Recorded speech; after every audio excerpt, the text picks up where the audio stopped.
лъжете. Разбирате ли? И едно нещо води до друго и най-накрая си ядосате и казвате, изобщо не ми пука. Кои са те, че да ми казват какво мога да пуша и какво не мога? Сега знам, че никой от вас не би го направил. Но аз отидох на тези събрания и за един или за 2-3 дни не исках да пуша около тях. Но те проповядваха Словото там, разбирате ли? И аз никога не бях чувал Слово, не бях бил подложен на силата на Бог. Бях християнин за известно време, но не бях чувал Словото на Бог, силата на Бог. И тези проповядваха за това. Аз изведнъж влязох в помазанието и не исках да ходя никъде другаде, не исках да обикалям града, исках да бъда там, където се говореше Словото. Те говореха за нещо, което направо ме сграбчи. Брат Сатан говореше за второто идване на Исус и аз бях толкова заинтригуван, че не се усещах какво правя. Аз стоях с тях непрекъснато. И направо вече се изморих от мен, искаха да се отърват от мен, обаче аз не ги оставях да се отърват от мене. Седях по петите им непрекъснато. Те си приказваха един с друг между събранията и аз ги слушах какво си приказват и изведнъж казвах какво и просто се вмъквах между тях, докато си говореха. Сега бях се спечелил достъпа до тях, защото им казах, че ще пея за тях. И те ми позволиха. И когато влязах в техния кръг, всеки път, когато отиваха да вечерят, те трябваше да ме вземат със себе си. Аз ходех навсякъде, където те ходеха. Исках да чуя всичко, което имаха да кажат. Чух Хилтън Сътън да казва, знаете ли, че човека е изцелен преди да го види с очите си? И аз си казвах, какво значи сега пък това? Как може да бъдеш изцелен преди да го видиш? И това направо ми сгърчи мозъка. Мислех за това цял следобед. Но тази мисъл беше пленила умът ми, за да мога да ви го илюстрирам. Вече не мислех за цигари, а мислех как може да бъдеш изцелен и да не може, преди да го видиш. А те имаха събрания през целия ден, разбирате ли? Някои хора се измъкваха пред задната врата да пушат, обаче аз не исках да се измъквам да пуша, защото те може да кажат нещо и аз да го изпусна. Умът ми беше пленен от Духът на Бог.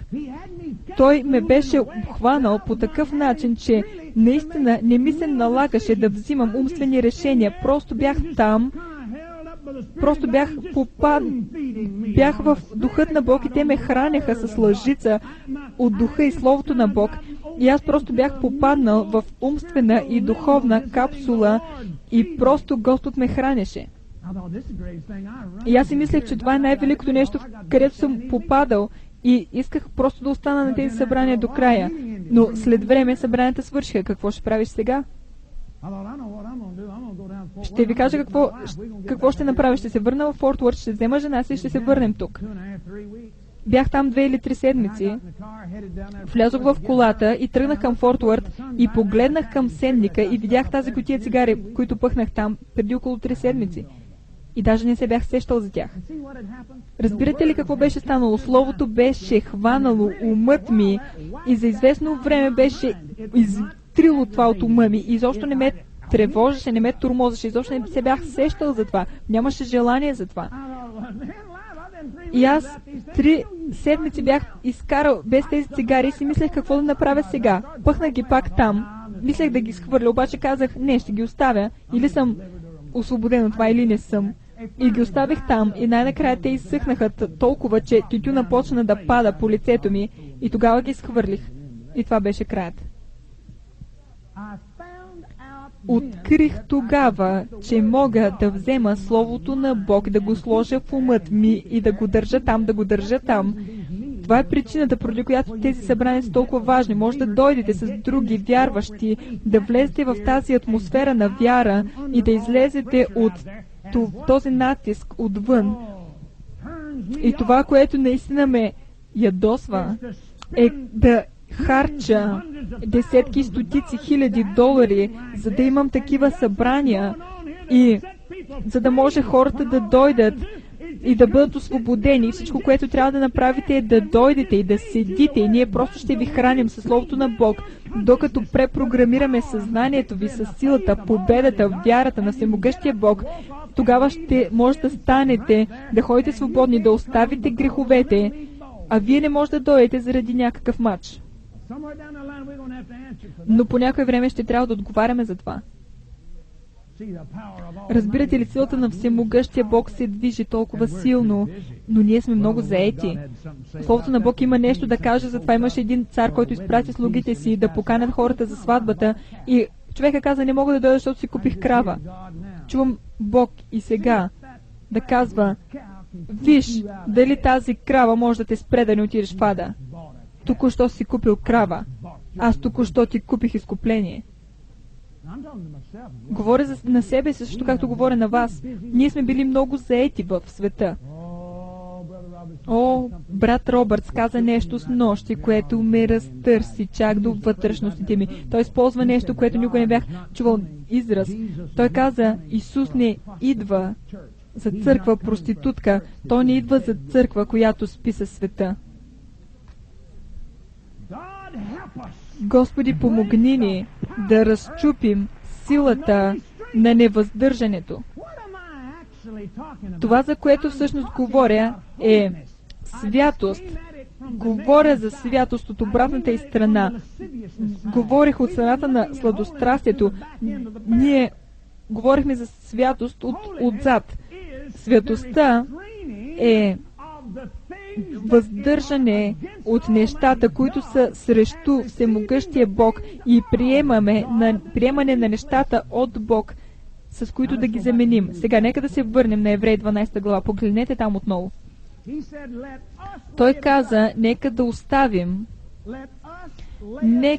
оставим всяка тежест и греха,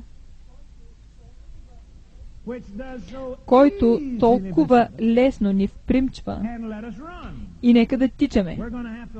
Ще трябва да оставим тежестта, трябва да оставим греха и трябва да тичаме с търпение в състезанието сложно пред нас, като гледаме на Исус, начинателя и завършителя на нашата вяра. Не се казва просто да оставим настрани тежестта, не се казва да оставим греха, не се казва трябва да бъдеш свят. А се казва, гледай на Исус. Как гледаш на Исус? Аз правех най-доброто от себе си, да гледам на Исус. Първите 5 години, когато бях новороден, исках да го видя с естествените си очи. Исках да ми се яви в стаята ми или някъде другаде. Исках да го видя и си мислех, ако мога само да го видя, ще се отърва от всичко, което ме тормози. Би било чудесно, обаче не стана. Тогава го видях в Словото. Казвам ви, хора, знам как изглежда. Знам какъв е. Познавам природата му. Познавам го по-добре, отколкото познавам всеки друг. По-добре, отколкото познавам всеки друг, и аз открих нещата за него в Словото. Физическите ми чувства и умът ми не са достатъчно големи и не могат да направят достатъчно, за да стигнат чрез физически чувства или умствена гимнастика, от какъвто и да е вид, никакъв вид, интелектуално достигане, интелектът на никой не е достатъчно голям, за да познае Бог. Майтапите ли се, най-малкото от Бог е толкова голямо, че изобщо не можем да си го представим. Не може изобщо да си представиш Бог. Библията казва, че Той трябваше да дойде при нас.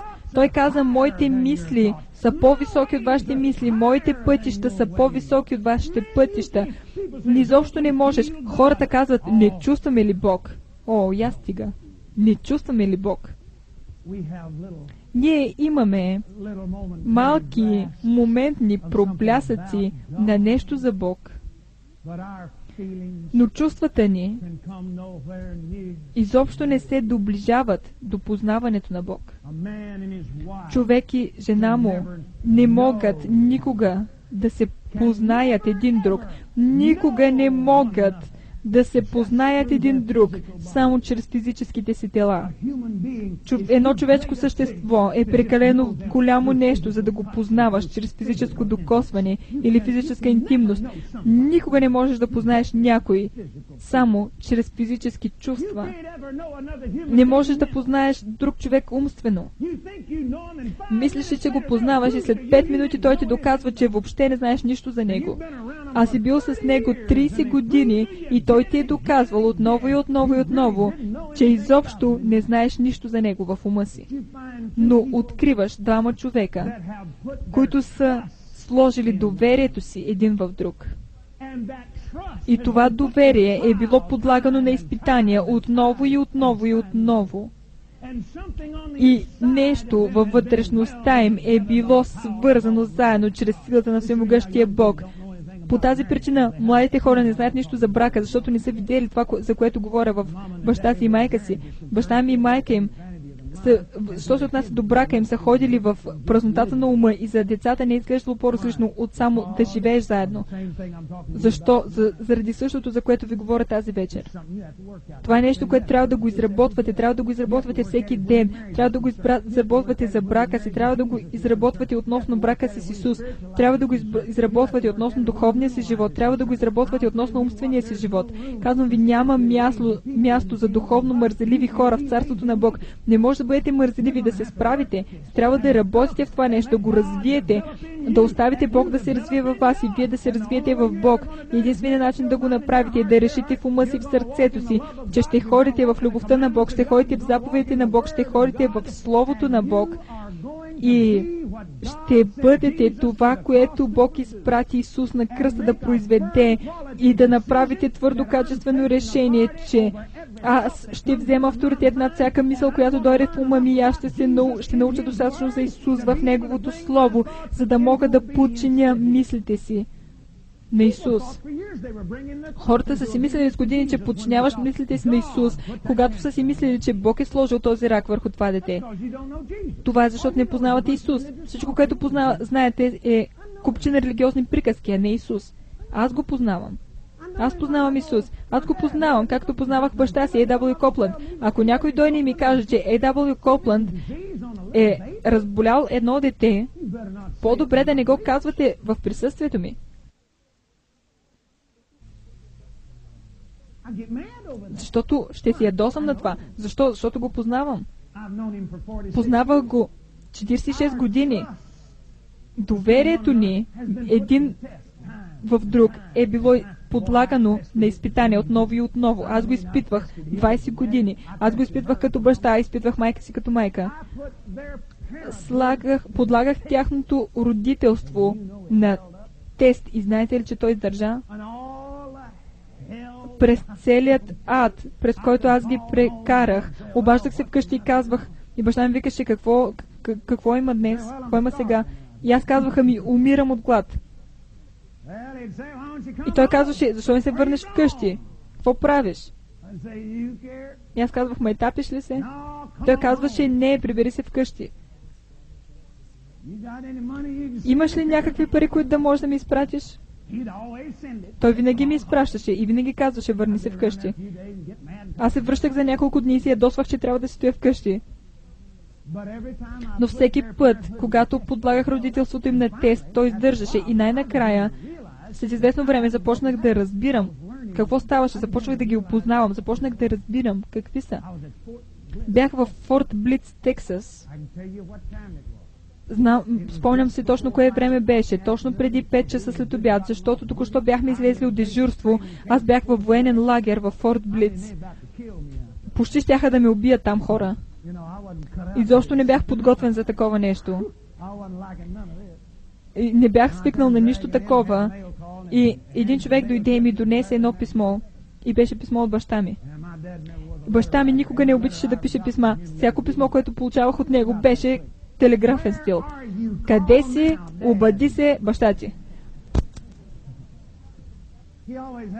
Той имаше навика, когато му пишеш писмо и го питаш за нещо, той взима писмото ти и ти отговаря на същия лист и ти го връща обратно.